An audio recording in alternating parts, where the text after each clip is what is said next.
बिस्मिल्लाहिर्रहमानिर्रहीम। अस्सलाम वालेकुम नादरीन, आप यूट्यूब चैनल देख रहे हैं। मैं इमरान खान हूँ। DGI-SPR ने अपने इंटरव्यू में 3 झूठ बोले थे, वो तीनों मैंने आपके सामने रखे और मैंने आपको बताया कि गलत बयानी उन्होंने की है और वो भी साबित हो जाएगा थोड़े दिनों में दोबारा, क्योंकि एक बड़ा ऑपरेशन खैबर पख्तूनख्वा में करने की तैयारी हो रही है और ये झूठ दोबारा पकड़ा जाएगा।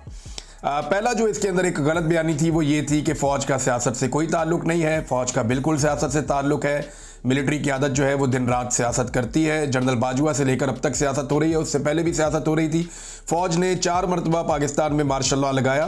फ़ौज ने पाकिस्तान में सियासी जमातें बनाई। फ़ौज ने पाकिस्तान में हुकूमतें बनाई और हुकूमतें गिराई और मिलिट्री क़यादत हमेशा से सियासत के अंदर इन्वॉल्व रही। अपने छोटे फ़ायदे के लिए, अपनी बोटी के लिए पाकिस्तान का बकरा इन्होंने बार बार पाकिस्तान की मिलिट्री एस्टेब्लिशमेंट ने ज़िबा किया है।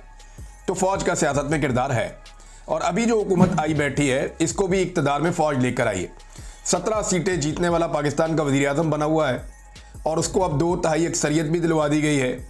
और मैंने कल भी ये कहा था कि अगर इसी तरह माहौल चलता रहा तो ये 100% अक्सरियत भी दिलवा देंगे। आइन का हुलिया बिगाड़ने के लिए क्या कुछ नहीं किया गया और ये फ़ौज ने किया है। मिलिट्री एस्टेब्लिशमेंट ने बंदे अगवा करवाए, बंदे जबरी तौर पे लापता करवाए, MNAs की फैमिलीज तक को हिरासा किया गया, उठाकर लोगों को अब्ज़े बेजा में रखा गया और फिर एक आइनी तरमीम जबर के जरिए मंजूर करवाई गई। अब तो 2/3 अक्सरियत उन्होंने हासिल कर ली, अब वो कर सकते हैं। दूसरी गलत बयानी उन्होंने ये की कि मीडिया पे वो कंट्रोल नहीं करते। ये बहुत बड़ा झूठ है। मीडिया के किसी भी शख्स से आप कुरान पे हलफ ले लें, वो आपको बता देगा कि पाकिस्तान की मीडिया को पैमरा कंट्रोल नहीं करता। पाकिस्तान की मीडिया को मीडिया की कोई अपनी पॉलिसी ऐसे कंट्रोल नहीं करती जैसे पाकिस्तान की मीडिया को पाकिस्तान की मिलिट्री एस्टेब्लिशमेंट कंट्रोल करती है और वो पाकिस्तान की मीडिया में क्या चलेगा क्या नहीं चलेगा इसके बारे में फैसले भी करते हैं। तीसरा जो उन्होंने कहा कि ये जो किसी को भी उठाना, गायब कर देना, जबरी तौर पे लापता कर देना, हफ्ते बेजा में रखना, ये गैर कानूनी और गलत है और ऐसे लोगों का मुहासबा होना चाहिए। यानी ये बात उन्होंने कही, ये भी एक गलत बात है और ये क्योंकि ये किया ही एजेंसियों की जानिब से जाता है। अब मैं तो किसी को उठा के इलीगली अबडक्शन में नहीं रख सकता, गायब नहीं कर सकता। ये या तो कच्चे के डाकू करते हैं तो या एजेंसियां उठाकर ले जाती हैं। हत्ता कि जो अहमद नूरानी के भाइयों के साथ हुआ उसको उठा के कच्चे के डाकुओं के खाते में डाल दिया, अंदाजा करें आप। और अहमद नूरानी आलमी सतह के ऊपर दुनिया को बता रहे हैं कि उनके भाइयों को क्यों और कैसे अगवा किया गया था। तो नाज़रीन, ये 3 गलत बयानियां हैं जो DGI-SPR ने की और ये आने वाले दिन में साबित ऐसे होंगी कि पूरा मौजूदा निज़ाम इस वक्त खैबर पख्तूनख्वा की हुकूमत को फिक्स करने पर लग गया है। इन्होंने फैसला किया है कि खैबर पख्तूनख्वा के अंदर से पाकिस्तान तहरीक इंसाफ की जो आखिरी हुकूमत है उसे भी खत्म कर दिया जाए। गंडापुर साहब को यह गलत फहमी है कि शायद ये निज़ाम उन्हें बर्दाश्त करेगा या उनके दिमाग में ये बात डाली गई है कि बजट पास तुमने करवा दिया है, जो डिमांड थी पूरी कर दी है, तो उसके बाद तुम महफूज हो। एस्टेब्लिशमेंट ये समझती है कि खैबर पख्तूनख्वा में इमरान खान की हुकूमत उनके लिए हमेशा एक दर्द सर बनी रहेगी और उन्हें इस बात का खतरा रहेगा कि अगर खैबर पख्तूनख्वा में ये हुकूमत रहती है तो ये जब मर्जी सप्लाई लाइन बंद कर सकते हैं, शाहराहें बंद कर सकते हैं और एक बड़ा एहतजाज कर सकते हैं। उस पर वो काम कर रहे हैं, जबकि एस्टेब्लिशमेंट काम कर रही है हुकूमत गिराने के मामलात पर। और उसका जो सबसे पहला पड़ाव है या सबसे पहला जो बड़ा काम किया गया है वो मखसूस नशिस्तें खैबर पख्तूनख्वा से छीन ली गई हैं। पूरे पाकिस्तान में ही छीनी गई हैं, लेकिन खैबर पख्तूनख्वा में 23 सीटें जीतने वालों को 30 मखसूस नशिस्तें, यानी इतनी सीटें उन्हें अवाम ने नहीं दी जितनी सीटें उन्हें तोहफतन पाकिस्तान की मिलिट्री एस्टेब्लिशमेंट ने अदलिया के जरिए से उनकी झोली में डाल दी। यानी अवाम ने उनकी औकात समझी और उनको 23 सीटें दी हैं और वो 23 सीटें भी ज़बरदस्ती ली हुई है। अवाम ने तो उनको 13 सीटें नहीं दी थी खैबर पख्तूनख्वा में, तो ज़बरदस्ती करके उनको 23 किया गया। अब वो तोहफतन जो है मिलिट्री एस्टेब्लिशमेंट की जानिब से मजीद 30 सीटें दी गई हैं PDM की जमातों को। फजलुर रहमान साहब को मिलेंगी, पीपल्स पार्टी को, PMLN को, बाकी लोगों को मिलेंगी। बहरहाल ये सीटें उनके पास चली गई तो अब उनकी तादाद हो गई है ज़्यादा और अब खैबर पख्तूनख्वा में एक मंडी लगने वाली है और उसमें फजलुर रहमान साहब की पार्टी, नून लीग, पीपल्स पार्टी, ANP, ये सब दावतें दे रहे हैं पाकिस्तान तहरीक इंसाफ के MPs को और उनसे अब राब्ते तेज़ कर दिए गए हैं कि आप हमसे रब्ता कीजिए, हमारे साथ बैठिए, हम अगली दफ़ा आपको टिकट भी लेकर देंगे, आपको इलेक्शन भी जितवाएंगे। देखें, हम भी तो इलेक्शन जीत कर आए हैं, हमारी पार्टियां भी इलेक्शन जीती हैं और अगली मरतबा एस्टेब्लिशमेंट किसी सूरत भी गारंटी कर रही है कि खैबर पख्तूनख्वा में PTI की हुकूमत नहीं बनने देंगे। लिहाजा आइए और हमारे साथ बैठिए, आपका जो सियासी मुस्तकबिल है वो महफूज रहेगा और PTI को तो वैसे ही ख़त्म करने वाले हैं। तो इस किस्म की बातें करके पाकिस्तान तहरीक इंसाफ के MPs को राम किया जा रहा है कि आए जनाब।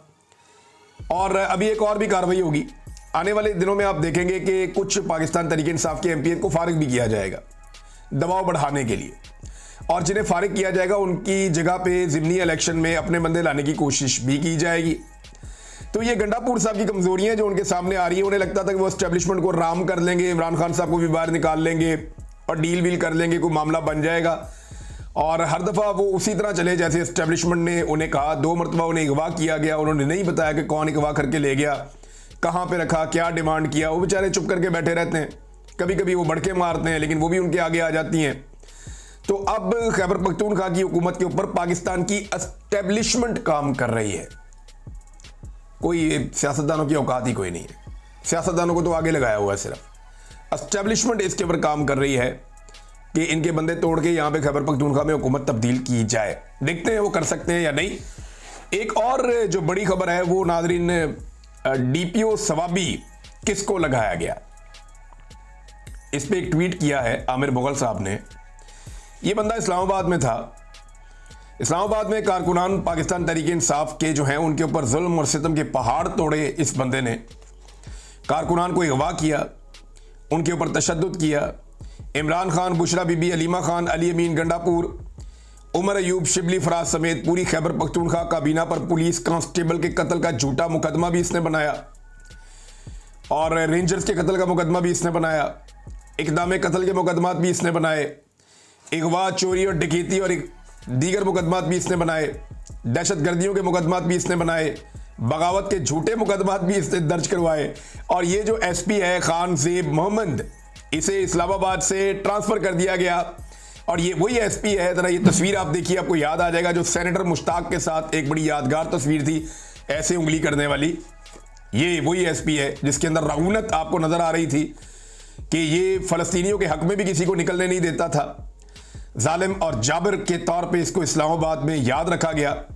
अब इसको सीधा ट्रांसफर करके डीपीओ स्वाबी तैनात कर दिया गया है ना कमाल कि जिस पॉलिटिकल पार्टी और जिस पॉलिटिकल पार्टी के लीडर को मारा, उसी पॉलिटिकल पार्टी के वजीर आला ने उसको तोहफतन इनाम के तौर पे सवाबी जैसे इंपॉर्टेंट जिले का डीपीओ लगा दिया। है ना मजेदार, कमाल चीज है ना।